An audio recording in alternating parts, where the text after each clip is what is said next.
Welcome back to episode 37 of the Block Runner Podcast. I'm your host, William, always here with your co-host, Iman. Yo, what's up? I'm not going anywhere. Yeah, thank Nowhere you. to go, dude. Thank you. So last couple days ago, we did a live stream on the Cybertruck. Yeah. Yeah, And we didn't post it.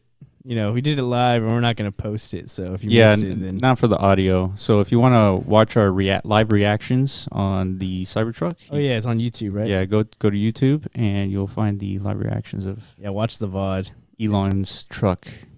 I had fun watching it. I wasn't expecting it to be such a shit show, to be honest. Oh well, yeah. I mean, I think after the little incident with the glass. Sure? Yeah. Oh my fucking god. Shit. Oh Well, no. Is Maybe that was a little too hard. Oh no, damn dude. All right, stock's plummeting. I can't believe this. Oh no. It didn't go through. So that's a plus side. Let's try the right. Try that one, really? Okay. Sure. It's going to break.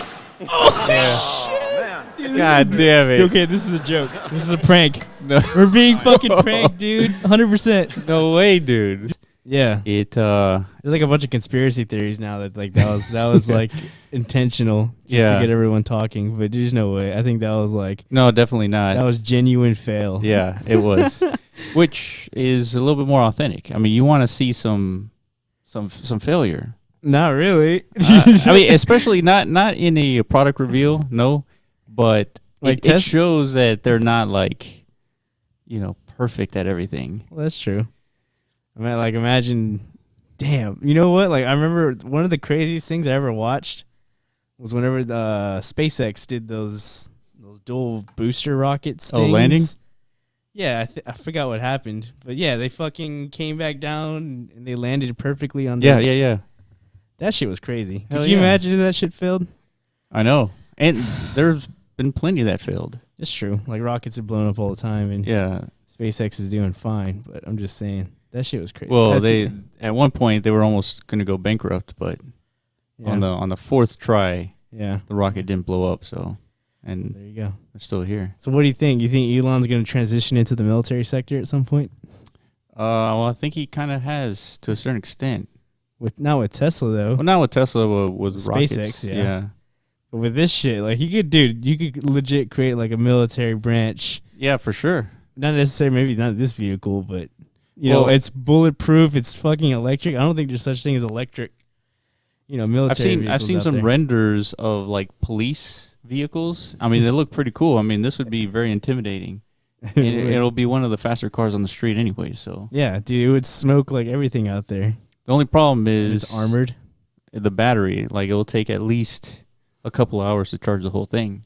So is the battery like a weak point? Like if you threw a grenade underneath that thing, like it would be like a huge explosion, right? I'm assuming because probably not a huge explosion, but it would probably catch fire. Yeah, it'd be over. Yeah, like if that battery catches fire, it's GG. But when I think the Model S came out, they rolled out the vehicle and people were running over all kinds of shit, right? Like metal bars, huge rocks, people like on the street. Oh, yeah. And so they would puncture the battery and it would cause a fire. Yeah. And so what they did was they added this metal plating on the bottom of the car and all that stuff like stopped happening. That's fucking crazy. And they rolled that car out like without that. I guess they didn't really they didn't really it. know that the car's going to be running over things that they can't imagine. What do you mean, dude? I didn't imagine that. There's just some dirty streets out there. Yeah, but you don't know. Well, I mean, what's the likelihood that your battery is going to get punctured or the under the car is going to get punctured? No, I don't know. I get it. It's just I think the probability of something like that happening is really low, but they couldn't take the hit, like the PR hit. I'm pretty sure somebody died, right? I think I heard a couple stories of people dying in Teslas. Well, I think there's only been one person that I know of that died. Due to like a default. It was his own fault.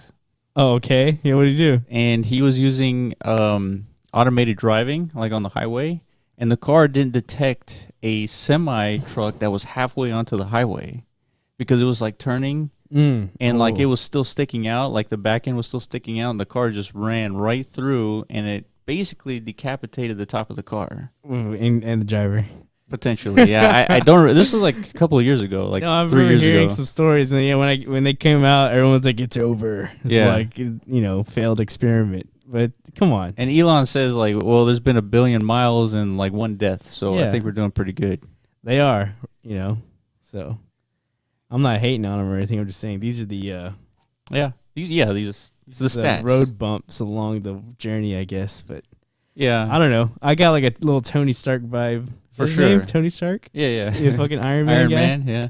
A little vibe when he was like talking about ballistics and like fucking armor and bulletproof glass that Yeah, totally sucked it's ass. He's like prototyping this new hardware. Yeah, because who the for his, fuck, like, suit. dude? Who needs armored vehicles on the street? Yeah, Like, you're right. Civilian wise, I don't Well, know. I mean, we need like Kevlar vests at school now, so I this guess. is not a stretch anymore. Like the new school buses, I guess. Just fucking armor them up, dude. yeah. So what do you think of the design? I mean, Yeah. At first, dude, when that thing rolled out, like our reaction. yeah, live, our reaction was like fucking. not positive. Here it is. I'm nervous. I hope this thing doesn't look retarded. Oh shit.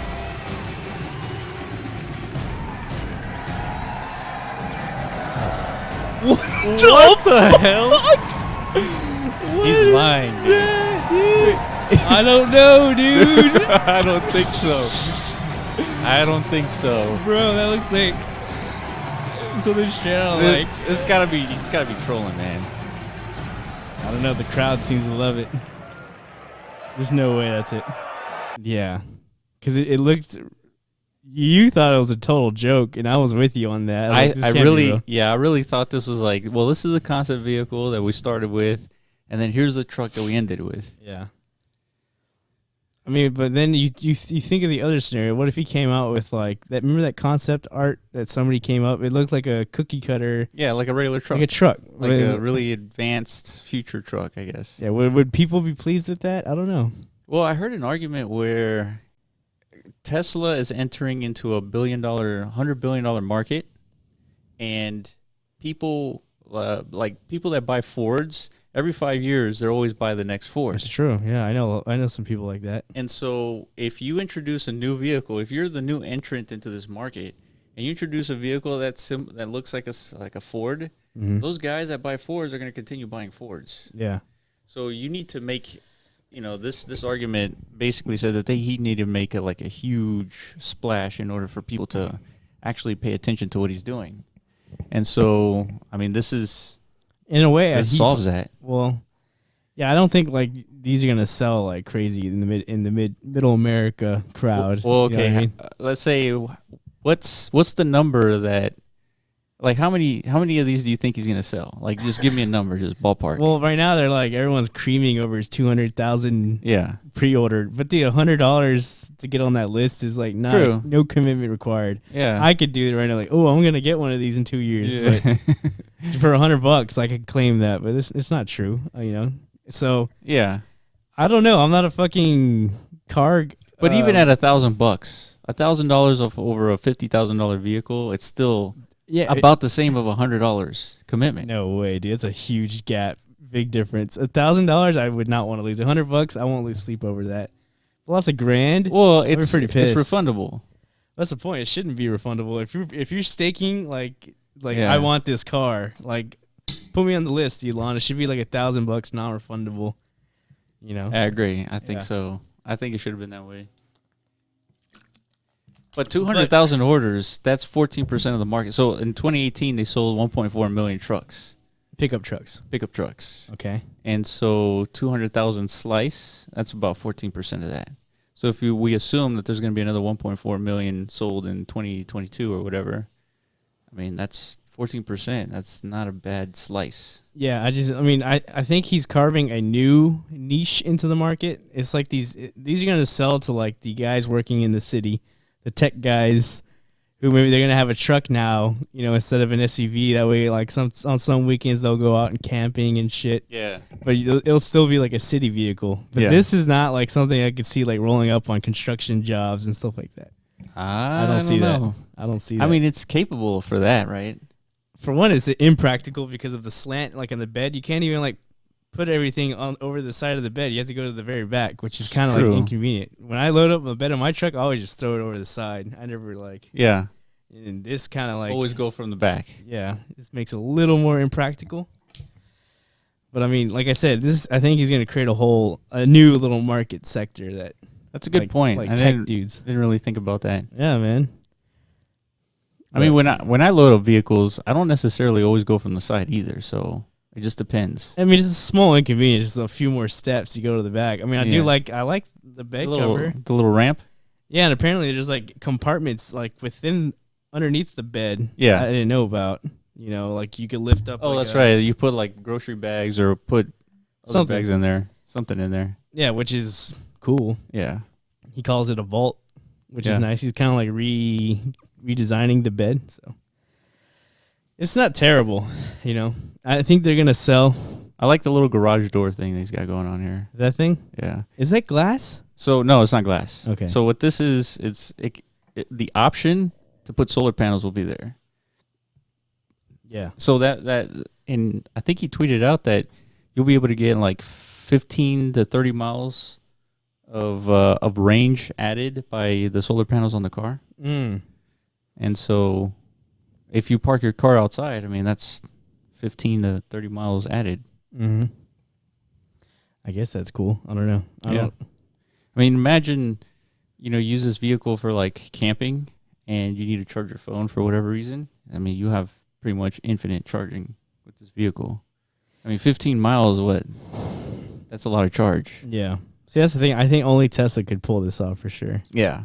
Like, and not everyone's like, not everyone. People are saying like Tesla just like revolutionized the. No, I don't think anybody's going to copy Tesla. I don't think so either. I think that's like suicide. Like, you see a Chevy with a fucking a square. Yeah, that's a not square design because they're gonna upset their base. Yeah, they have like loyal people that have been buying their products for generations probably. Yeah, I agree with you. This is out of the 1.4 million pool of truck buyers, I think there's going to be a whole new set of truck buyers that are buying specifically for this truck. You said it yourself. You're like, I never been into trucks, but now you're thinking about getting this truck. And I compared this truck with the Model Y, and I pretty much equal spec'd both vehicles. And the Cybertruck came $2,000 cheaper. It was faster and had a longer range than the Model Y. Yeah. So, and it had 6 seats instead of 5. Yeah, that's nice. It's nice. It's not a bad vehicle at all. I don't think. Like the specs make it work. I think it would actually favor for it. But just see that they need to do something to the tailgate. Like it's just too flat. Oh, that's part of the design, I guess. Oh, it fucks with me, man. It's not like I need some more curves. Maybe not curves, maybe some more edges. Like they're already going with like the extreme like edge route. They need to add something to it. Just like one more line in the center. I don't know. Something that makes me go like, ooh, that's hot. Like, dude, that's like one more hideous. Line. One more line in the center. It looks like a fucking refrigerator from the back. They need something, Yeah, like this. Yeah, maybe something like that. This design on the back. Something. Yeah. Just to like make it look better. Like I when I see that rear, I'm like, oh man, what is this? And the other thing that I like about this is I'm a big car guy, and I'm always afraid that I'm going to get dings in the like parking garage and parking lots and all that. This I wouldn't be afraid at all. I'd park it right in the front if I could find a spot, and I wouldn't care about like dings. Like, is it scratch resistant too? I mean, if you get like that, it's like no paint. Yeah, it's no paint. It's kind of like it's just plain steel. Yeah, so it is kind of like who cares if it gets scuffed a little bit, and which is cool. It's a truck, Yeah, you could polish it out. I mean, it's just steel. It's just steel. You just polish it out. But I would want a matte black wrapping on that bitch though. But then scratches. Then you got to deal with scratches and all that. I would love a black one, but I like the utility aspect of not having paint on there, and it still looks good. Yeah, it's not bad. Like I said, people are gonna buy it, but this isn't like the end of Ford or anything like that. No, for sure. That definitely not. Yeah. And I don't think he was claiming that this was gonna like. Yeah, he doesn't need to. He doesn't need to like end the auto industry. He just needs like a little pie, and he's good. I think. Yeah. If anything, yeah. But the technology is what is shaking up the industry. Like all these truck manufacturers, they got to go electric now. Mm-hmm. I mean, yeah, and we saw Mustang. I mean, Mustang has been historically just a sports car, yeah. and now they're coming out with an SUV called a Mustang, but it's electric. I just watched that movie. It's called Ford versus Ferrari. I think you'd like that movie. It's pretty. It's cool. a movie. Yeah, it's got Matt Damon and Christian Bale. It's in Ford theaters. versus Ferrari. Yeah, it's about the story of like at some point in the 60s or something like that or 50s, Ford and like Enzo Ferrari like had a feud. Oh They're shit! like fuck you. It's like you make shitty cars. Like we're Italians, we have like beautiful cars, which they do. Yeah, they do. And then like really pissed off like the Ford Jr. whatever. So he's like, you know what? We're gonna build a race car and beat him at some race. And that's pretty much what the whole movie's about. This is a brand new movie? Yeah, it's out right now. Huh. So it's cool. Like you get to see the design process. They built like a top of the line sports car, fastest car in like a few months, you know, and then they raced them. I don't want to spoil it. And this was in the 50s? I think it's like 65, 63 or something like that. So, but yeah, I think that like inspired like a whole generation of like awesome muscle cars, you know. Oh yeah, I mean. Like that event, that specific event. Yeah, what they do with these Formula vehicles is they apply the new technology to those, and then they water down that same technology and put it on, production vehicles. Yeah, exactly. So it was not bad. It was pretty cool. The only thing that I thought was a little under tech for Tesla was that they used airbags for the suspension. You don't like that? No, I thought they would use like magnetic ride suspension or something where you can electronically control the ride height and all that. But that's more expensive, and I think that's a proprietary technology from Chevy or GM. You could do that with airbag suspension too, can't you? I mean, that's why it has like its own built-in compressor or something like that, air compressor. Well, no, you can. It's just you got to deal with air pressure. Well, to control the height, and it should just be like I'm sure there's like an option. No, I'm sure there is. I'm just saying, like, it would have been probably a little bit more dependable and obviously more expensive. Yeah, to use mag ride suspension. Yeah, I don't know anything about that. I didn't even know that existed. Yeah, it sounds like it's on the Camaros. It's on the Corvette now, and it was obviously on their Formula One vehicle. Wow. Yeah.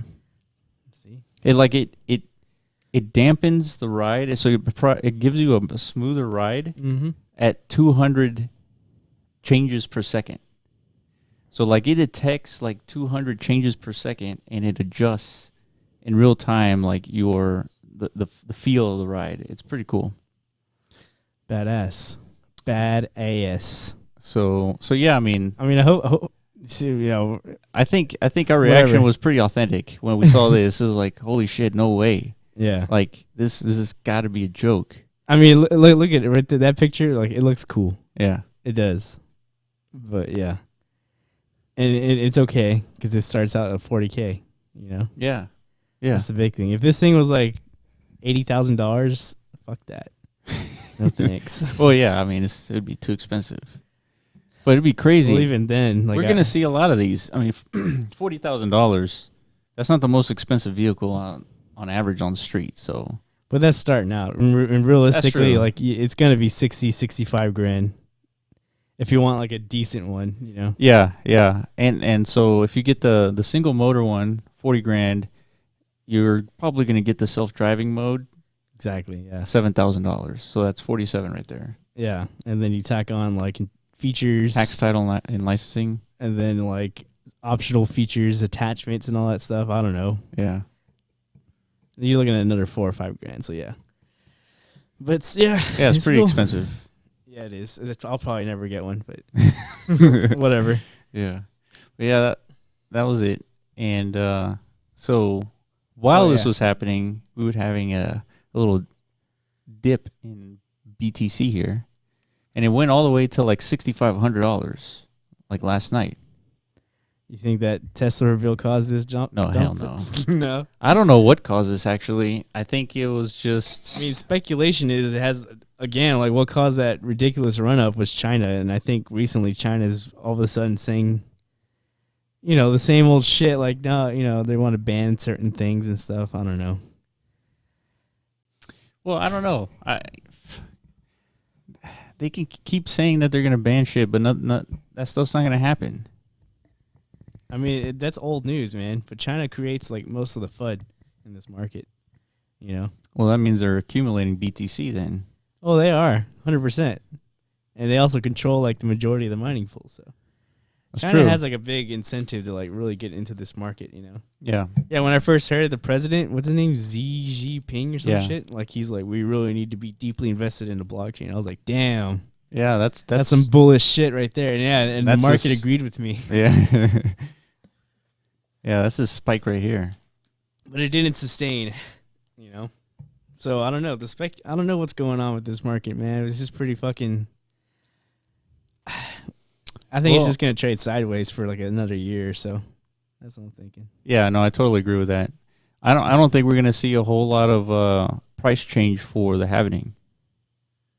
I think it's gonna be Yeah, no. I think it's gonna be between $6,500 and like $12,000 between now and until 3 months after the halvening.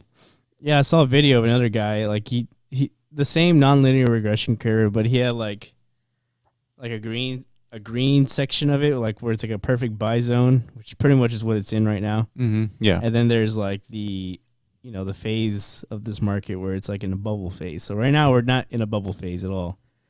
We're like in a prolonged accumulation phase. Yeah, I added this support line from the beginning, I say starting in 2014. Yeah. And just to see kind of like what the trend is, and like we're right on average. Yeah. Well, this line that you drew, it never breaks, I guess. So it should not break, Yeah, it should. But who knows? It might. I'm thinking I think it will. I think it's gonna go to like 6,000. Yeah, probably will, dude. I don't know. The sentiment is like super negative right now. Oh yeah, I was talking to you about that before the podcast. Like, I'm just reading. Yeah, you forum wanted posts. me to check sentiment, right? Yeah, like isn't there something that they created to check the sentiment? Now's Yeah, a good but time to test that. This out. isn't like the most accurate thing in the world, though. Oh, it's okay. I was about to say they already went under No. sentiment. Oh, I think it's sentiment.net. Yeah, that's what it was.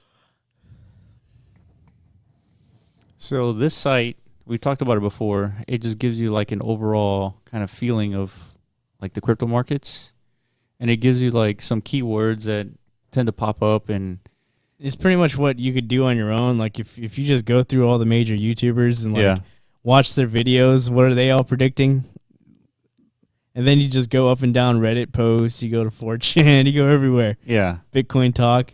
If everyone's like super bearish, which to me this is like this is the bearish I've seen, the most bearish I've seen for a while. So see what they say. To me, that's a buy signal. You always want to inverse the market, in my opinion. yeah. So they changed their website a little bit, and I want to find their keywords that keep. Yeah, I popping remember. up. It shows you like the most. Let me see. Let me predict what's going to be the number one keyword. Bear. I'm thinking it's going to be bear or China. Social chins? No. Yeah, that's what it was. That's it. Yeah, here we go. The number one is data. What the fuck? So data, number 2 is buy. Look, Matic. Oh yeah. Number 3 is bottom, 4 is Matic. Bounce. So they're talking about dead cat bounce. Or yeah, just yeah, a bounce. BTC buying and price. So I mean, Yeah, this isn't these really are not telling me much. these are not like the most negative words I've seen before. That's true. Number 2 is buy. So is people saying buy? Yeah. Okay, maybe it's not as negative as I thought it'd be. Damn. So here's September 1st through November 25th. And the mentions of the word, what is it, buy? Yeah, this is buy. Huh. Peaked on November 24th, which was like a 7,100. Yeah. So what does this mean? I guess you have to interpret this on like your own Yeah, data. this is like another piece of data point when you're trying to figure out where and when to buy Bitcoin. Yeah. Like you go to Santiment, you go to see what people are talking about, Yeah. and then you kind of see, well, everybody seems to be talking about buying. So Yeah, I guess it depends on your Yeah. interpretation. Like, yeah, exactly. What would It's you? like, How would you think? if I'd see people are telling everybody to buy, I would be selling. Yeah. I would do the opposite. Inverse, right? That's Yeah. how I think. Yeah. Like you don't want to buy until everyone's screaming like shit's over. Yeah. Like it's That's a scam. right. Exactly right. You know what I Exactly. mean? Yeah, and when the sentiment turns into like BTC is just a scam, that's when you buy. Which it totally was, man. I don't know how the fuck we missed that 3K bottom, dude. I mean, we did it. We Dude, called what are it. you talking about? We didn't miss it. Oh, I missed it. Well, I mean, I was too We were scared. talking about it. It's not like we missed it. We No, talked we didn't about miss it. We fucking called it too. Or we didn't call it, but we like agreed with like, dude, this is the bottom. Yeah, you it know? has to be. But I didn't pull the trigger like financially though. Yeah. I was too scared, man. I've that market psychology got to me, dude. It's like, and I was aware of it too. It's so crazy. I mean, It's but just if you think insane. about it, like if we do a post-mortem, $3,000, it didn't go to 3,000. It was like 36, 39, something like that. It was But- pretty low. I think, yeah. Yeah, but if you had bought at that point, the worst case scenario would be like you lose 50%, right? I mean, that is like the worst case. Yeah. And which, I mean, 50% is a lot. Like But an $1,800 Bitcoin or something. yeah. Oh, man, dude. I fucking dropped the ball hard on that one, dude. Shit. And I shared with you like the enterprise sentiment of Bitcoin was like in an accumulation phase in yeah. $3,000 range. Yeah.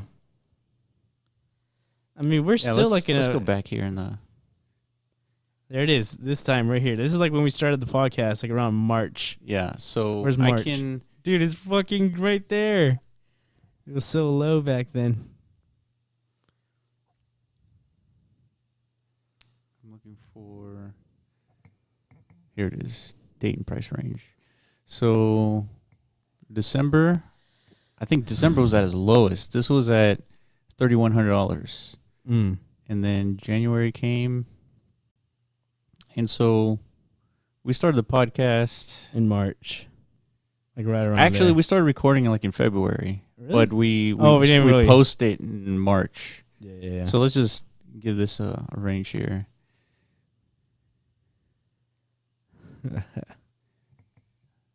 So yeah, it was literally 3,300 to about 4,000, 4,100. Mm-hmm. And that was the lowest like that we've seen it. Let's see where we are today. Let me see how it looks. Oof. Yeah, it's like it's double the price essentially. See, this looks like a... I don't know. I don't even want to try and attempt technical analysis, dude. I mean... Yeah, it's too Is- and it's too inaccurate and it doesn't really. I don't think it works. Yeah, it probably doesn't work. I mean, if we were to do one for real, we would probably use. But see, our version of technical analysis is like we just draw support and resistance lines. That's not real technical analysis. There's like dudes out there have like so much shit, That's true. like so many different indicators and stuff. And Yeah. they're going deep into it. But I don't know how successful they are. You know, we need to find one of those motherfuckers. and They're get them on not. the I podcast. don't think they're any more successful than anyone else. That's what they claim. I get those YouTube ads all the time. It's like, do you want to be a successful technical analysis day traders? Blah blah blah blah Yeah, blah. yeah. Like, make $90,000 a month. Is like follow my course. You know, $90K a month. that's what they do. And they have like this awesome fucking house behind them and like a hot chick Yeah. like laying by the pool. It's like, dude, it's like you're a loser. That's pretty much what they're selling. It's like if you're not a technical analysis trader. Well, think about it. Whatever they're trying to sell you, that's where they make their money. Because if they're making $90,000 a month, why would they need to teach you how to do that? Just to make more money. But I don't know. Like build a brand and shit. Yeah, but how much is it? Like $100, $200? What, the course? Yeah. I dump more. I'm assuming like $1,000 course or something like that, dude. Shit. Dude, you could sell hopium to anybody, man. Yeah, you can. Easily. Yeah, you can. Dude, it fucking worked on me, but it was during a bull market, so like that's the easiest sell ever. It's like, look at me, look how much money I made during this bull market. It's like, buy my course. It's like $1,000. Dude, so many people were doing that. It's crazy. Yeah. These days it doesn't work so much, you know. The whale group that I'm in, they don't even touch crypto anymore. Oh, they don't? No, they're all in the stock market trading and shit. Dude, crypto's so dead when it comes to trading and shit. Oh yeah, I mean, there's like no volatility and stuff like that. It's just it's a bitch right now, you know. I mean, if we just look at this short span here, it goes from the 26th of September to the 25th of October. Yeah. Like nothing happened here. So yeah, how do you make money in these 2 months? I don't know. And then if you're lucky, you got in down here, and you probably didn't even take advantage of this 40% run up. There's literally like no technical analysis there. It's like an inverse Bart Simpson head. That's all it is. That's right. You know, and I don't think that's like a legitimate charting pattern. Yeah, it's not. You know, only in crypto. That just makes me believe even more like this is all just manipulated, you know? Yeah, but which it probably is. Like, if it is, like, well, I mean, you can't really do anything about it. You can't. We've already talked about this. Thing. Like, you know, you can't fear the whales, man. You just got to live with it, you know? Yeah, but in the long term, I was looking at, let me see if I can find it. There's this thing called Stack Sats. I think it's Dunskied. Oh, you keep doing .com, dude. It's probably like .io or something like that. So I think it's called like Stacking Sats or something. But anyway, there's this website where you can kind of predict, like if you did dollar cost average on Bitcoin and you put like $50 a week or $250 a month, it'll tell you if you have done that for the previous 3 years, how much would that be worth and how much Bitcoin would you earn? Yeah. And so if you did $250 a month for the last 3 years, you would have roughly 3 Bitcoins right now. And so, and then you would have spent like $6,000 or $7,000, something like that. And that $6,000 or $7,000 would be worth right now $24,000. Yeah. And so that seems to be like the safest like bet in terms of not worrying about like the volatility. You just put a small chunk of your net like income every month. Yeah. So if you make a couple $1,000 a month, you just set aside $250 and then you forget about it. Mm-hmm. And then you really do the cycles, right? Right when it peaks, that's when you focus on selling. But what I'll do is I'll find it and I'll put it in the description. That way everybody can go and click on it and see like how useful it is. Yeah, see, like we're doing like this is like exactly what John McAfee told us not to do. Yeah, chasing. It's like we're chasing like moon missions and stuff. We all just want to get we want to get like filthy rich again. Which I mean, that's just human nature in us, right? Like, we're tired of being like broke bitches. Yeah. You know what I mean? And then, like, there's an opportunity here to make money, but it's not like it used to be. So now we're all like emo and upset. No, I mean, not necessarily like. I'm not talking about us in general, but like the market. Yeah, no, I totally, I understand what you're saying. Yeah, I think it's like this sentiment that we're feeling right now. It's no different than I guess what was it, 2013, 2014? Mm-hmm. When it was like nothing like but a down. Prolonged bear winter. Yeah, dude, yeah. Yeah, that's what we're experiencing right now. It's like, man, this sucks. And so, like the most ideal strategy here would be in this bear winter to accumulate, right? Like, yeah, because like when 2017 rolled around, everyone who did fucking made hella cheddar, dude. Fuck. And so we're kind of at that point again. Like this was like a major accumulation zone. Yeah, it was a bottom. Now we're like at a resting phase, like pre-halvening. Like this always happens pre-halvening. If you just go back and like look at every halvening event, just there's not much activity leading up to it. It's like what after the halvening is whenever the shit starts picking up again. Yeah. And I don't think we're done here. I mean, it looks like it's just has a lot of momentum going down. So I wouldn't wait, but don't be surprised if it goes to like 6,500 again. Yeah. Because it did last night. Yeah, I think if it goes, it's like 6,000 is like a pretty good buy range, somewhere around there. Yeah. Like 6,000 to 7,000 within that range. I think it's gonna be bouncing up and around there for like a while. Yeah. That's like, I think that's gonna be like your best opportunity. Yeah, to accumulate. And another lesson learned here, like it never really touched $3,000. Yeah, dude. It was like 3,100. Yeah. And that's about it. So if you were like back in December 2018, I'm gonna wait for it to go dip below 3,000. Well, it never did. Exactly. And so if you're waiting right now to go in just because you saw it last night at 6,500, the difference between 6,500 and 7,100 is negligible. When in 2 years it might be 100K. Yeah, it's true. So yeah, use this opportunity. You know. Yeah. Right now it's like really fucking boring and painful. Cause everyone wants to get rich quick, you know, but that's not how this thing works. You gotta like really patient. And hopefully, I don't know, if you look at the market, what's improved since 2017? I mean, well, we got this. I wanted to talk about Dai Vs Sai. Okay, yeah, that's true. And so this definitely wasn't around in 2017 for sure. No, for sure. Like DeFi, like where it's at right now. Yeah.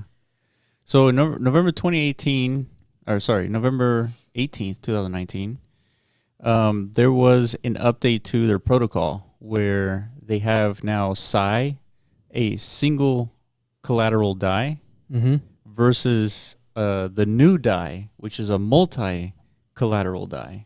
Okay. And so the only difference between the two is the DAI will now be backed by multiple assets instead of just Ethereum. Crypto assets. Crypto assets, yeah. Okay. So this multi-collateral DAI system will support ETH and BAT tokens. Ooh, who chose BAT? I think the community of Maker holders. The MakerDAO community? Yeah. Yeah, like, because they have like a voting infrastructure, right? Like, how do they communicate? Who are these people? Probably. Well, I don't know how they communicate, but I'm sure they're like on Discord. They have some kind of application where it says if you have so many MakerDAO tokens, you can vote, with that weight. Yeah, it's weighted voting, right? Yeah, like the more you have, the more say you have. Sure. So they must have had, kind of like in Decentraland, they have something called Agora. Yeah, Agora. That's how they determine, the future of the platform. Yeah. Decentralized, kind of like in a democratic voting system. Yeah, in a way. And it's based on how many tokens, Decentraland tokens you have. Mana. Is that how it works? Yeah. I don't know. I've never really seen it, but I know it's worked. That's how they determine how to increase like plot sizes and stuff like that. Right. Parcel sizes. Right. So it makes sense. Like we've talked about this. How do these DAOs operate? How do they come to conclusions? And how do they change things? Traditionally in cryptocurrencies, like you have to like imagine if DAI was like pretty much like Bitcoin, a proof of work thing. Sure. It's like, dude, it's like we can't just be a single asset stable coin. Like we need to be backed by multiple assets. They would fork. Yeah. No, absolutely. You know what I mean? Absolutely. It would be like DAO or something. DAI. Like DICE or something. They would create kind of like Bitcoin Cash. Yeah. They have like small disagreements, but yeah. So this is nice to see. Like this is how DAOs work. Yeah. That's cool. And so the following tokens are also being considered. So Augur, DigiX DAO, Golem, Omise Go, and 0x. So all of these are going to be considered to be part of the multi-collateral DAI. I wonder what their criteria. Like, I want to see some of these debates. We need to look into that. That's interesting. Yeah, as a matter of fact, we should just join their Discord and that's a good idea. Just like participate because, this is going to start being like a foundational piece of a lot of dApps.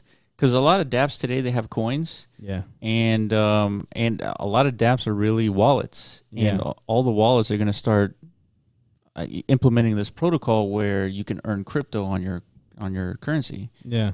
Earn interest on your crypto. You're saying the DAI token itself is going to be, or the DAO organization? Like the DAI token. Yeah. So this is just a protocol. Yeah, DAI, I think, is definitely like, within the crypto community, I think DAI is number one as far as like people trusting it. Right. It's got like the most. Yeah, because like if you take a look at the landscape of stablecoins, there are stablecoins like Tether that hold the reserve currency that back Tether. Yeah. And so you're trusting them to always have that reserve. Yeah, without any transparency. Exactly. Pretty much. And so with MakerDAO and the DAI token, it's completely decentralized and operated with smart contracts. Mm-hmm. And so, you don't have to trust anybody. You just have to be able to read the code if you want to verify. Yeah. And so that's why I like MakerDAO a lot and DAI, and so do a lot of people. Yeah, I just want to see more like on the insides. I mean, I get it. I understand. So here's what. So Sai is it's collateralized by Ethereum. Okay. So it's a single. It's like It's just how what DAI has been up until this point, pretty much. Yeah, a single collateral coin. That's fucking weird. Yeah. They just like changed the name, basically. Yeah. So on the exchanges now, everything's called Sai or what? Like, yeah. So on Coinbase right now, it's called Sai. Oh yeah. Yeah. Yeah. So on Coinbase with Compound, it's called Sai. And you're still getting the 5% or whatever. Oh, on Compound. On Compound. Okay. So, like for example, if you use Compound Finance to hold CDAI, the little token that you get in exchange for your DAI, Compound has started that existing Sai markets will continue to function as normal with no changes. So you are individually responsible for choosing when and how to migrate to multi-collateral DAI. So they're still going to support Sai. Yeah. But they'll allow you to convert it to DAI whenever you want. So is DAI out there right now? Like the new DAI? Yeah, it's out there right now. Yeah, you can go and convert your Sai into DAI right now with a few clicks. Why wouldn't you want to do that? Well, because right now Sai gives you, on Compound, it gives you at least, and I have the numbers here. So on Nexo, on Sai, so old DAI, which is named Sai, gives you 7.7% on Nexo. On Crypto.com gives you 6%. And these are lending platforms right here? Yeah. So they're all different kinds of flavors, right? Sometimes they hold your cryptocurrency for you, so they're custodial services, and others are more, wallet based. And so, for example, Compound 4.74%. And so then your question is, so please check here for the rates of DAI. You click on here, and then the only place that supports DAI right now is MakerDAO.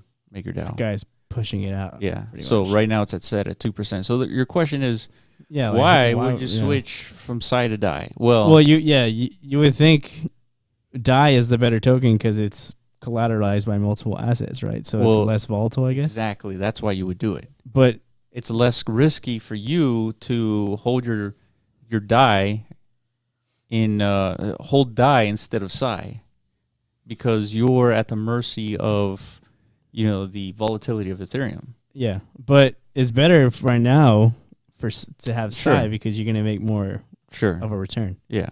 So it depends on how risky you want to be, right? I mean, yeah. But even then, like, this is not that risky, right? So right now we're in that little like phase where it doesn't make a whole lot of sense to go into DAI, even though it's backed by multi-collateral debt positions, versus Sai, which is a single collateral debt position. Yeah.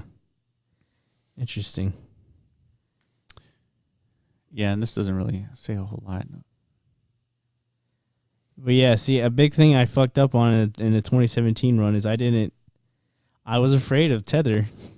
There was a lot of FUD. People are still afraid of Tether. Yeah, but Tether was all we had back then. Yeah. And I didn't want to touch it. And so I ended up taking huge losses because of it, Yeah. If this infrastructure existed back then and I knew what it does, like the way I do today, fuck, man. Shit, man. Imagine the next run. Well, that's what I'm saying. That's part of our game plan. Yeah. That's part of my game plan, like shit's going straight into these fucking absolutely. You know what I mean? Yeah, and the gains are going straight even here. John McAfee was saying, "Hey, don't convert your crypto into fiat. You don't need to do that." Obviously makes a whole lot more sense now. Yeah.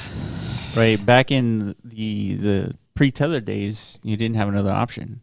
Exactly. It's either risk your money and sitting in Tether when everyone's saying like Tether's a ticking time bomb. Any day now, Yeah. it's just gonna go to zero. So it's like, okay, you take the risk of holding your funds in Tether, or you take the risk of holding it into cryptocurrencies, which at the time were like fucking extremely volatile, ridiculous. Yeah, you take profits and like avoid that shit. Yeah. So all you had is like, all right, we're going to fiat, and then that presents you with a lot. Then you gotta pay taxes, and yeah, it's a bitch, man. Yeah, sucks. But yeah, this is great. This, and we got a lot of options, obviously. Yeah.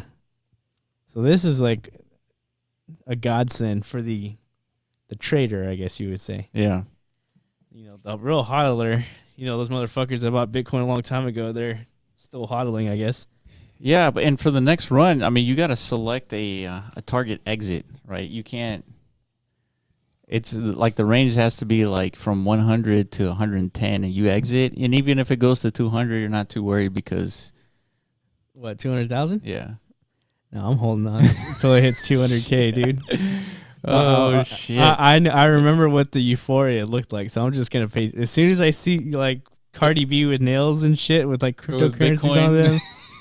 World Star Hip Hop is like, yeah. It's like, I got my Litecoin, boys. It's like, yep. And I'm ready to pull the trigger. I'm out of there. Yeah, I see. I'm waiting. So when the celebrities start talking crypto, that's when you exit. That's when you're out of there, dude. Like celebrities. I mean, that's a pretty good. You know it's gonna happen, so that's a pretty good trigger. It happened last time, yeah. Yeah, freaking Akon with the A-coin. Akon, but he's still in it though. That's he's still in it. Yeah, he's serious, man. Like all these other celebrities, they didn't know what the fuck they were even endorsing and shit. Like they're just like tech. Yeah, I just read something about like an ICO, dude. ICO funding is like dead right now, which is kind of crazy. Yeah. Like here it is. Wait, what the fuck? 6.2 billion was raised in 2017 by 875 projects, and then 7.8 billion by 1,200 projects in 2018, which is kind of mind blowing to me because that was like a pretty bad year. Yeah, but there was still a lot of investor money funneling into projects, and that's what we heard. Like people like behind the scenes, like crypto's going down, but there's a lot of investments, and a lot of startups, exactly growing.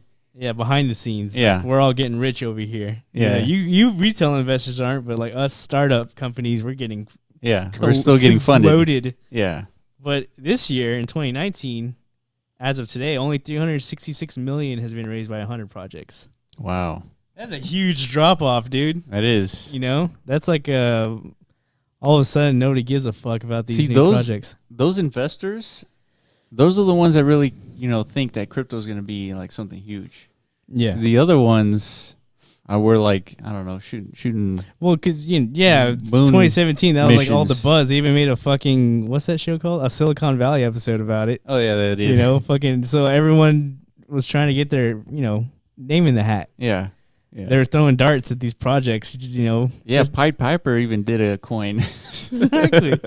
Nobody knew like this shit was gonna fizzle out as hard as it did. Yeah. So yeah, they were just throwing money at it. Some of them probably made like good return because it was literally as simple as like, we're gonna give you $10 million. You launch an ICO like next month. Yeah. It's like make a white paper. That's all you need, and they ended up selling like but I think $60 million. I think now with the regulation, like ICO is just like. That shit's done. There's so much resistance to doing an ICO. Exactly. And even EOS got hit with like a little slap on their hand. Just a little like one, 40 dude. million. Yeah, a little 40 million nugget to the SEC. Yeah. To keep their 4 billion.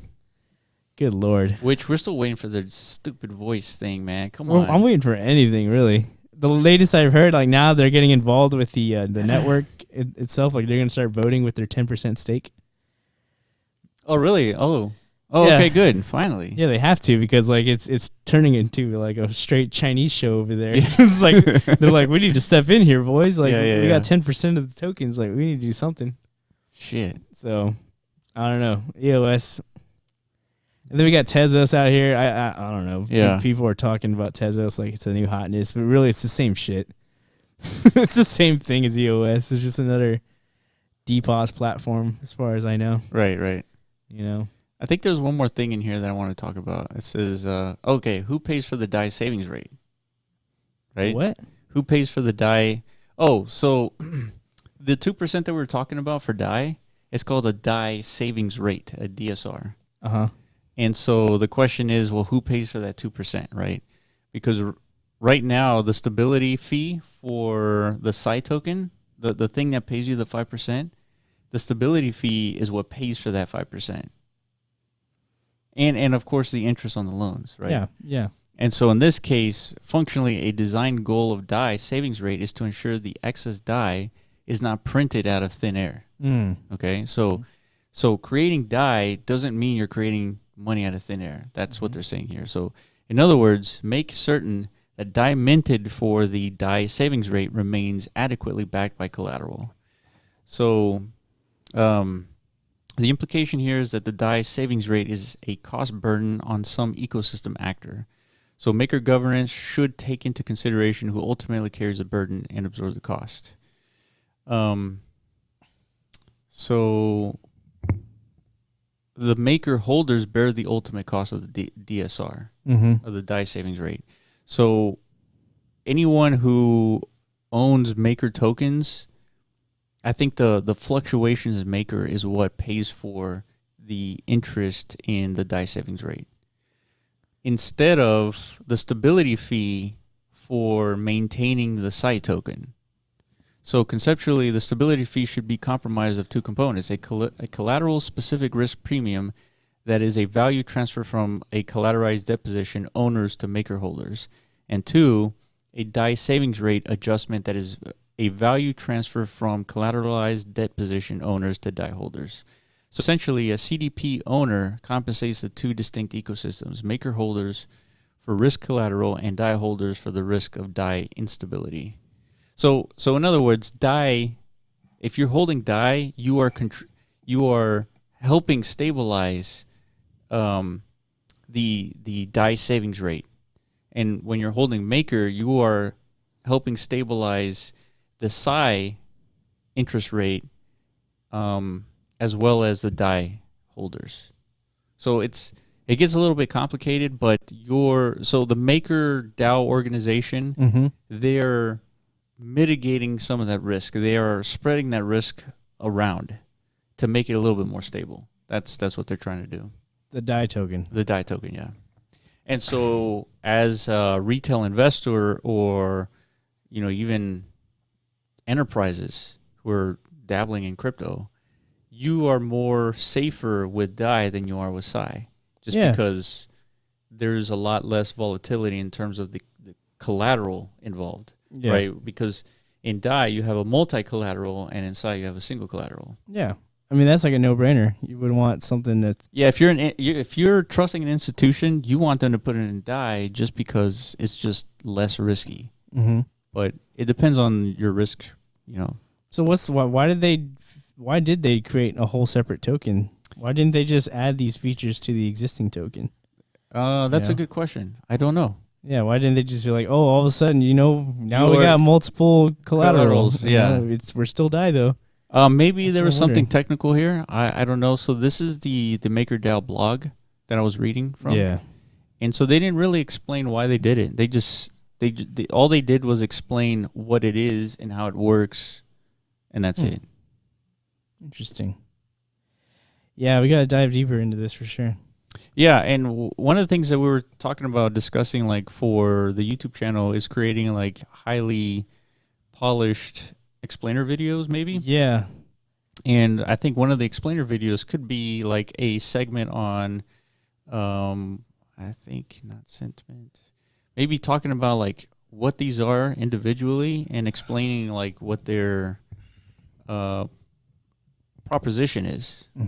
Right, because Nexo, I think it's a custodial service, while Compound is completely decentralized, and so maybe that's kind of where we want to start with the DeFi ecosystem and all that stuff. Just start putting out some info. Yeah, and the way that we would do this is like we do research on each one. We kind of understand how it all works. We decide on what the goal is for explaining Nexo. And then we just create maybe like a 5-minute video or something. Yeah. I mean, that's good. I was thinking about that. It's like, dude, if we're in like in another year, maybe like a year and a half of like a crypto winter, it's like us as like podcasters, we're kind of like the whole point of us starting this podcast, like we wanted to catch the next, you know, and that next wave might be in 18 months. That's what I'm saying. So like, what the fuck are we gonna talk about for the next 18 months? You know what I mean? Well, I was thinking about that like on the way over here. I was like, shit, man. I think we'll find plenty of stuff talking about. But yeah, like we could like this is a perfect example. Yeah, but it's like how many people are actively looking for this information? I don't know. That's a good question. I mean, it's worth trying out to see. Yeah, you know, it's a good experiment. But I know, like, whenever like crypto was hot and popping, dude, like you put out a video of like any project. This like, is what Bitcoin is. It was like 50,000 views. Yeah, exactly, something like that, or like you just review like an ICO that's coming up. You know. Yeah. It's like, you know how they had like countdown timers. It's like ICO in like 6 days. You just make a review video about it, and everybody wants to watch that because you know they're speculating whether or not they should buy it or not. So it's like, like a way easier direction of like how to create content. You know what I mean? For sure. Yeah, because there's something always popping in during the ICO phase. Yeah, during that bubble, it was like there's so much content back then. I mean, I understand it. Like even today, when all my subscribed YouTubers, like, dude, they must be thinking the same thing. Like, man, there's not much to talk about. You know, they don't put out like almost daily videos like they used to.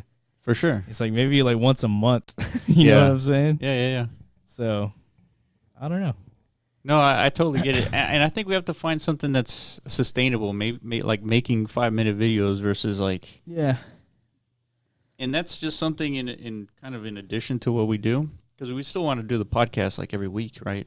Definitely. But on top of that, we want to maybe attract more attention with like the videos that we do.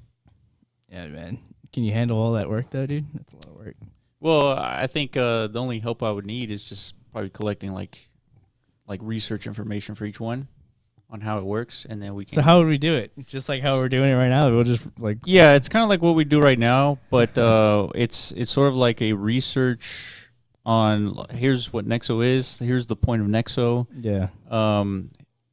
Here's how Nexo works. It works by sending them crypto, right? And then they hold your crypto, and then they loan it out potentially. Yeah. And once they loan it out, they give you the 7%, and they loan it out at 15% or whatever. Mm-hmm. But the problem is you have to trust them to hold your coin, right? Mm-hmm. So that's the risk for that. And we do like a nice video, and we'll have to figure out what the visual is going to look like. But I think that's less important than the actual research. Yeah. Yeah, we could do that. Why not? And then we do one on each one, and we make it into a little segment, and that's it. And then we go on to the next like topic. Yeah, once we're done with that, then what? Maybe shit. We'll figure it out. Yeah. I guess. But it's like, damn, dude. Yeah, man. Like Celsius Network, I've never heard of them. I've heard of it, but yeah, I don't know what it is. Or Fulcrum. I mean, aren't these all just like Compound knockoffs pretty much? Because Compound was like the first one, wasn't it? Yeah, it was the first one. The first one I heard of. Yeah. Now that we got like knockoffs here. You know, we got fucking, what do they call those? Well, that's the thing. That's like, you never know. Like, Ethereum was a knockoff of Bitcoin. And then they created their own little spin. In a way.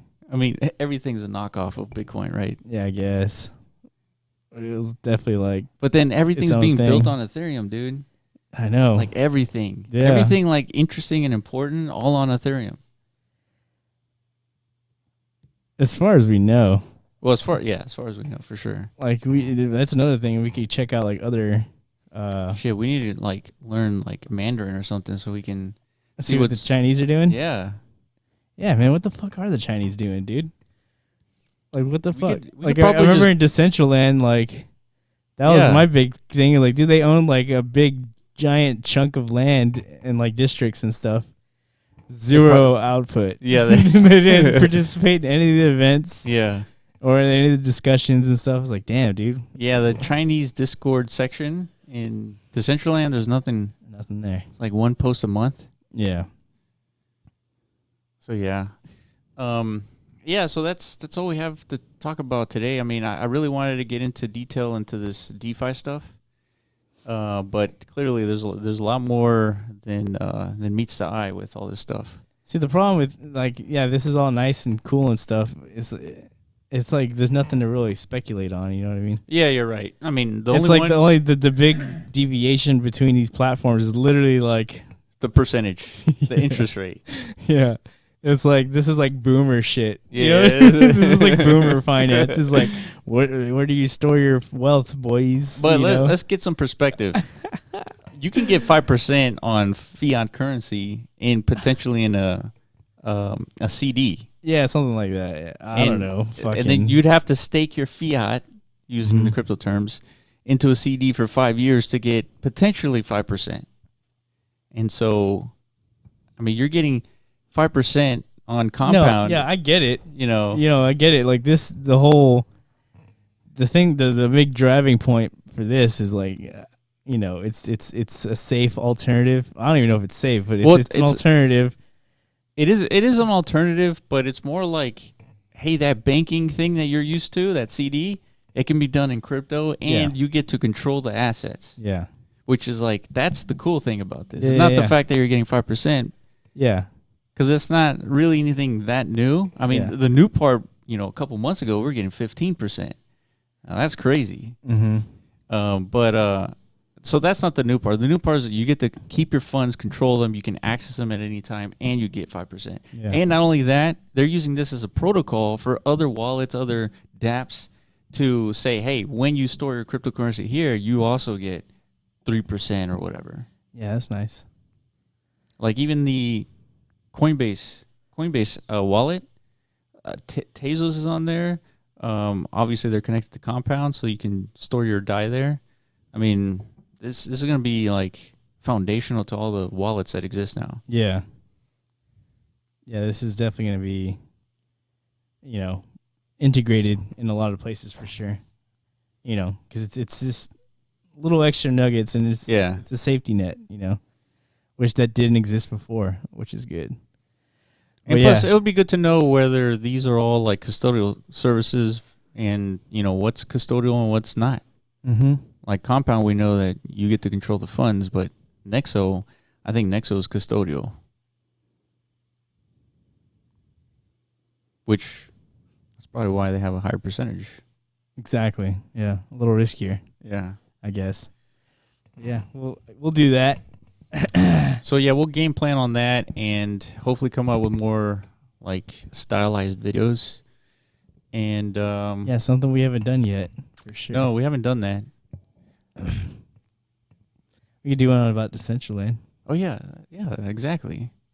Which you kind of like did a little bit. You did like a highlight once for like 2 minutes. minutes. I did. Yeah, I did like a minute and a half, something like that. Yeah, and it was just like, because that's when they started opening up their beta to like the public. Because I know alpha users were like in Decentraland, but it was like a grid system. Yeah, like it was nothing. And so and that got like almost like 1,000 views, right? Like 600 or something like that. No, I got way more than that. On Twitter, it got like 2,000. Oh, that's right. That's right. Yeah. Good. It was a popping video. Decentraland was pretty cool back then. Right now, it's kind of slow. Back then. Right now, I don't know. Like last month. Yeah, because of that whole contest. Yeah, the contest. And which they're having another one starting on December 2nd, which you can participate because no coding is required. Yeah. Or allowed. Yeah. It's a builder contest. It's a builder contest with the new smart assets. Basically, assets that are a little bit more interactable than just like open and close. Interesting. So, and they're announcing some of their judges and everything right now, and so I think every submission gets like 100 mana. Nice. So fucking nice. Right dude. now, mana's like, yeah, it's dust right now. You know what I mean? It's like a penny or something. I don't know what it is actually, but yeah. Yeah, let's look it up. It's down. Damn, I wish I could have found that stacking sats. It's all good. Damn it. Okay, so let's do coin market cap. I see a little bit of green.